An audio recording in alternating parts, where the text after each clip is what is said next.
What is the worst reason someone has used to reject you? His exact words: I would date you, but I don't want my friends making fun of me for dating a fat chick. Years later, and I think of this every time I look in the mirror. Me and the guy were hooking up at the time. I had zero intention of dating him as he was 2 years younger than me and did not give any indication that I wanted to date, which made the statement confusing 4 years later, and the guy still saved my number and Snapchat. He hits me up when he's in town to hook up. I always say no. Last time he texted me was last week. What makes it gross is he has a GF and tries to cheat on her any chance he gets. I blocked his hash in Snapchat, creeped out because he still thinks of me. I actually remember reading an interview with a data scientist who analyzed Google searches to learn about people as a whole, and he talked about this type of phenomenon. He pointed out Google showed a lot of people had attractions to non-typical groups of people. For example, men expressing they were attracted to overweight women, or women expressing they were attracted to short men, but would never date a person in that group, because sometimes we don't date who we are attracted to, we date who will impress the people around us. My ex would cancel plans at the last minute and explain in great detail it was so that I'd be disappointed, which would make her feel guilty, which would in turn make the guilt a form of self-punishment for disappointing me in the first place, and also so that we wouldn't do the thing she wanted to do, which would make her disappointed by that fact as a further form of self-punishment for causing the disappointment, all of which would mean that I had inflicted negative emotions on her, that is the guilt and disappointment, so that she could be angry about the whole thing. Mercifully, that particular relationship didn't last too long. The old I did something wrong, but I'm so upset with myself that I'm the victim card never gets old. It'll give her mental gymnastics routine 9, 10. My ex did the same exact thing, almost word for word. What a miserable loop and existence. It was 7 months. When she came back, I didn't give her the time of day either. I was miserable in that relationship. I like you too much. I look at you and think what an amazing mother you would be to our kids, and I don't want to be with someone I like that much. This had 7 upvotes before I went to bed. Thanks for all the commiserations. This was 15-ish years ago, so even though it took a while to get over, it's all good now. Turns out he was right. I'm a good wife and mother, just not with him. Exclamation mark, exclamation mark, exclamation mark, exclamation mark. My college boyfriend said the same thing. He was afraid of getting too serious so young, but thought I was perfect wife material. What?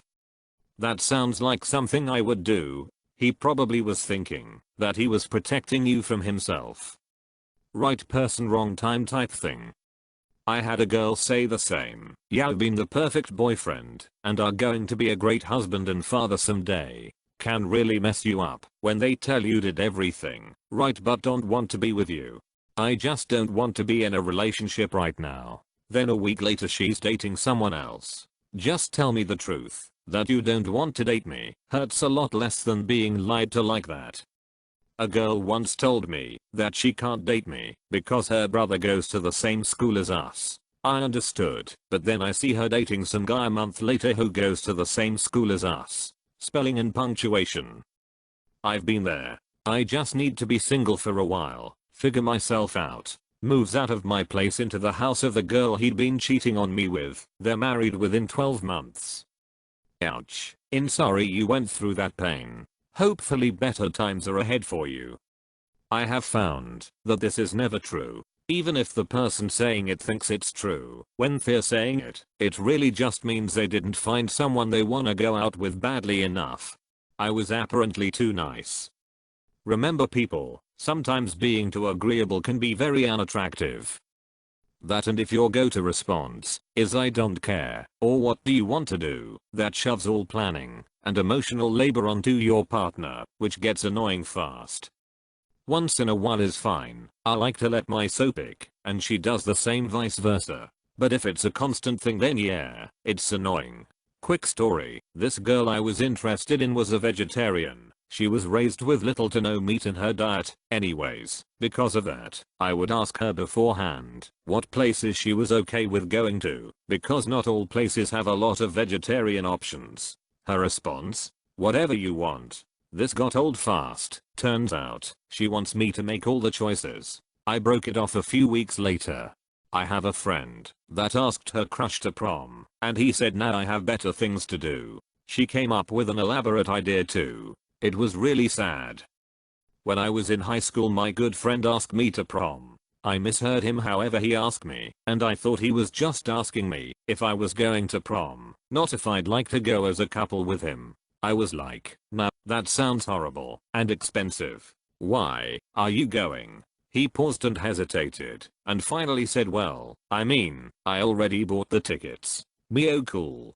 Who are you gonna ask to go? I don't recall the rest of the conversation, but he left the room and someone at the next table couldn't breathe. They were laughing so much and told me that he'd just asked me to prom, and I'm a fucking idiot. What happened afterwards? Did you try to fix the situation? Because you rejected me a few months ago, and even though I still like you, it's my turn to reject you. I had this in a job interview. I turned a place down, and the job I got instead didn't work out. A recruiter from the company contacted me a few months later, so I restarted the process. When they worked out who I was, they then cut all contact. I can laugh now, it was over 4 years ago. Was your recruiter George Costanza?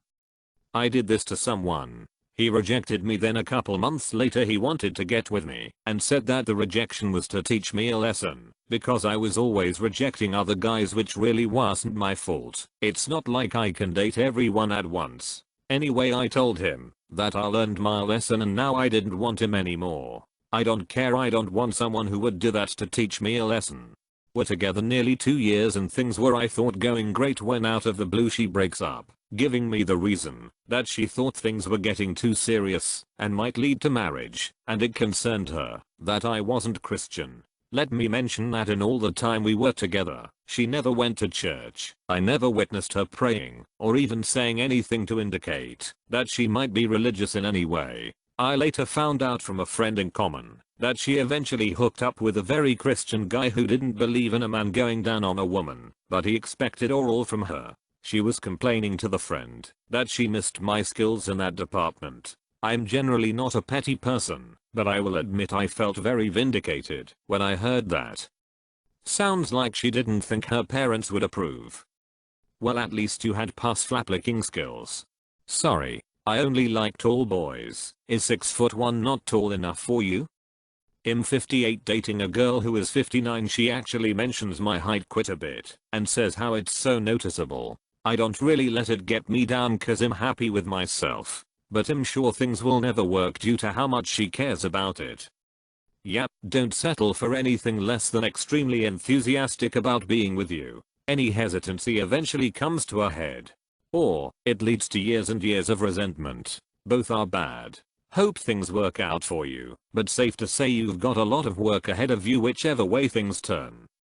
If he was taller he'd have a better view of the bumpy road ahead. Bro, same thing happened to me. I'm 6'1", she was like 5'5", 5'6". I feel your pain. I was above their league. I literally tried asking them out 3 times and was in love, but apparently I was too good for them. Thank you for all the love. It honestly hurt a lot, and I was heartbroken for a bit, but I focused on self-love and got through it. I hope you all avoid those people. Bruh, you might have dodged a bullet there. Any person with that level of low self-esteem is going to have you on a pedestal the entire time, thinking you can do no wrong, and you're their savior or their hero, and when you inevitably make a mistake or hurt their feelings, it's going to destroy them. I was in that relationship 18 years later. The other person still pines for me and is also horrified when I do something outside their perception of what I would do. Or, you know, they were being let down gently. I don't like girls that play RPG, says the lifelong RPG nerd. You must have been too good at grinding. Or not good enough at grinding. Definitely one of these two. Everything else is just ridiculous. Some people want partners who are into different things so that they can share and expand their interests. Although I'm sure the guy in question wasn't thinking in this manner. As a nerdy guy, I'd be 100% stoked to have a nerdy girlfriend. The woman I'm seeing right now demanded that I play the Stick of Truth while she watched the entire game. She was just cuddled up to me on the couch, The day before we played Civ 6 roundtable. She was definitively better than me, and I'm okay with that. A guy who brought me to a coffee shop under the guise of a date and broke it off afterward sat there for an hour talking about a movie he suggested I watch and told me he didn't think I could handle his anxiety. Turns out his anxiety was really another girl he was dating at the same time as me. I'd have just preferred the truth. People try so hard to not hurt each other's feelings or not feeling like a villain they straight up forget the plain truth can be easier to process and move on from. That, or fear trying to save themselves. I don't think lying about having anxiety when you're doing something wrong is being nice to the other person. He was only thinking about what he wanted, and lying under the guise of anxiety might have been his way of trying to save himself morally. He told me it was weird dating someone so much younger, especially since I was just 1 year older than his little brother. This was lame, because he was only 2 years older than me. We were in high school. It was also a lie, because he later dated my best friend who was, admittedly, older than me, but only by 10 hours and 2 minutes. We had the same exact birthday. I broke up with someone because they were too young. I was 24, and she was 19 turning 20 in a month. We woke up one morning and she asked me if it was weird sleeping with someone the same age as my sister. I said well now it is. Compound that statement with the general immaturity and we weren't meant for each other. My roommate's cat is really sick and needs to go to the vet. Can you take me home? I've got the only car in the house. 1 week later, hey, how's the cat doing? What cat? If you're gonna lie, at least remember it for a week. I was on a really awkward coffee date. I had already mentioned I was heading to my parents' place for dinner that evening a couple hours after the start. Maybe an hour into the date, I just wanted out. I mentioned I was gonna head to my parents then instead, and when he asked so early, I told him I wanted to play with their dog. Not my finest moment, but that date was going awfully bad. What made it seem so bad to you? Details.